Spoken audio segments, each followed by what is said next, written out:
What's up, my YouTube family? Welcome back to the Gaming Brigade, and as of my recording this video, we are exactly 2 weeks away from Season 10 starting, and I wanted to put something together that went over a few things that I know I'm going to be working on with my character before Season 10 begins, and other things that I feel that new and returning players should definitely jump on now before we get into all of the new content. Now, if you happen to be new to the channel, feel free to hit that subscribe or join button. Make sure you turn on those notifications. If you enjoyed this, you could hit that like button as well. And remember, we are currently having a giveaway for PlayStation 5. To enter, all you need to do is subscribe here or follow on Twitter, and the winner will be announced on October 2nd of this year. Now, the first thing I want to make sure I mention as I start off is this is a video truly designed for new and returning players. One thing I noticed when Season 9 launched was that a lot of people came back to the game or they jumped into the game for the first time, and they realized just how much stuff there was to actually grind for. I mean, we're talking about expertise now. Other people hadn't fully gotten their recalibration library fully stocked. We're talking different builds. We had to farm for things. So today, again, I just want to pass along a few tips which should hopefully get you ready. So let's start this thing off by talking about your expertise level. Now, to get to level 20 is an insane grind. I mean, right now I'm at level 7. However, in all fairness, I haven't made gaining expertise a priority in my gameplay. I've been worried about getting certain pieces of gear, working on my builds, working on other things. However, as we get closer to this new content, and the new content I'm referring to are the new legendary strongholds, and then keep in mind in Season 11 we have a whole new game mode we don't even know anything about as yet. But I want to make sure my character is ready to my design. Now, first of all, let's talk about leveling up your expertise. And from everything I've seen online and from my own experience, the best thing to do, at least in my opinion, is to play Countdown. Now, what you want to do is you want to set your targeted loot to a specific item. And when I say item, I'm referring to either a weapon type or mask or body armor, backpack, whatever it is. And you stick with that item until you've become completely proficient in that category. Now, for those of you that may want to become proficient in a gear set first, that is incredibly easy to do. So all you need to do is do 2 or 3 rounds of Countdown, and when you're doing that, make sure to have 6 pieces of that gear set equipped. So for instance, if you're doing Hunter's Fury, have every single piece of gear Hunter's Fury. And the reason you're doing that is that when all of those are equipped, and yes, I know you only get gear set bonuses for 4 of them, but when you have 6 equipped, you are gaining proficiency so fast with that gear set. So like I said, within 3 runs, you are going from 0 proficiency to 10, so it is one of the most efficient ways to level that gear up really quick. And as we make our way to the base of operations to go over what I tend to do after a round of Countdown, I want to remind new and returning players, when you're jumping into this game mode and you happen to make it to the end, do not call for the helicopter until there's like 10 seconds on the clock. I cannot stress that enough. I mean, you're going to see here in a second, the group has about 2 minutes left before we have to call for an extraction. Someone pops the flare, and then we lose out on 2 minutes of farming. So again, do not stress. Once you hit that 15-second mark, that's when you should be aware of when to fire the thing. So now that I'm back at the base of operations, the first thing I'm going to do is go through every single piece of gear I picked up in that round of Countdown. And I'm going to take my time, mark certain things as junk that I want to donate, then mark certain things as favorite that I want to keep. Now, I strongly suggest make sure you really take your time when you're doing this. For instance, you saw that version of the mop. It is completely god rolled. Now, I know I have another god rolled version of the mop, but I can't remember exactly what the attributes are, so you may as well save it to be safe before you break down something you actually want to keep. Once that's done, I then go over to the recalibration station, and there are 2 things I'm focusing on here. First of all is obviously my expertise, but secondly, there are certain things I need to upgrade in my recalibration library, which means that I'm looking for those little green triangles that you can see in rifles, SMGs. I think that's it on the screen right now, but that informs me that there are certain things under those categories that I'm not maxed out in, whether it be an attribute or I'm missing a certain talent. And one of the things I want to make sure I do between now and Season 10 is max out all of my attributes and all of the categories, as well as pull every possible talent into the different categories. That way, when I'm doing farming and I get the perfect piece of gear, I can design it any way I want. And one friendly reminder as we continue on is that when it comes to the new talents that are in the game, like Flatline, remember, you have to pull that talent for each weapon type. So just because I have Flatline for an assault rifle, that does not mean that I have it in the rifle category, so now I finally do. So that way, if I get a rifle that has everything I want but the talent Flatline, I can toss it on there and be totally good to go.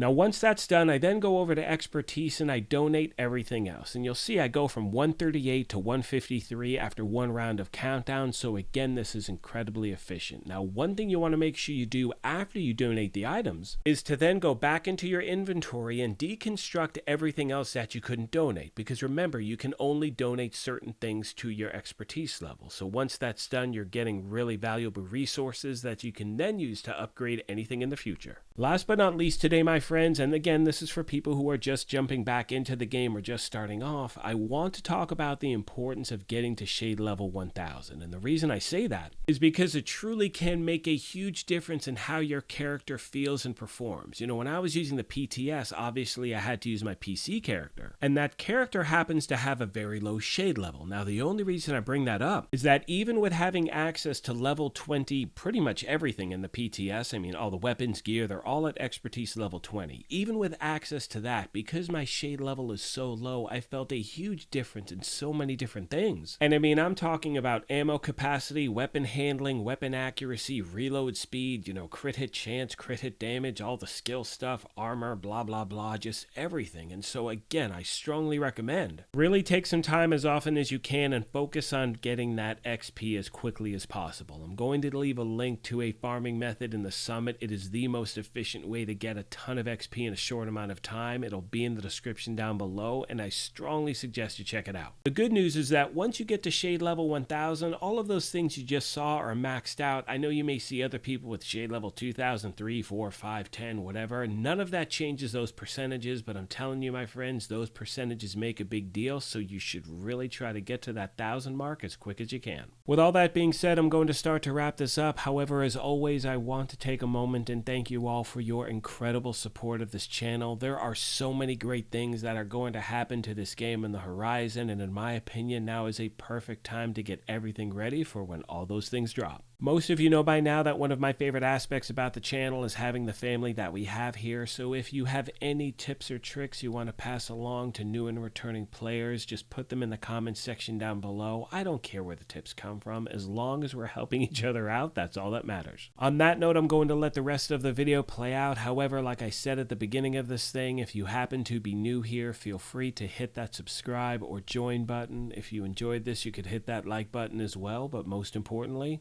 take care of yourselves, be kind to each other, and we will talk to you soon. Thanks again, everyone.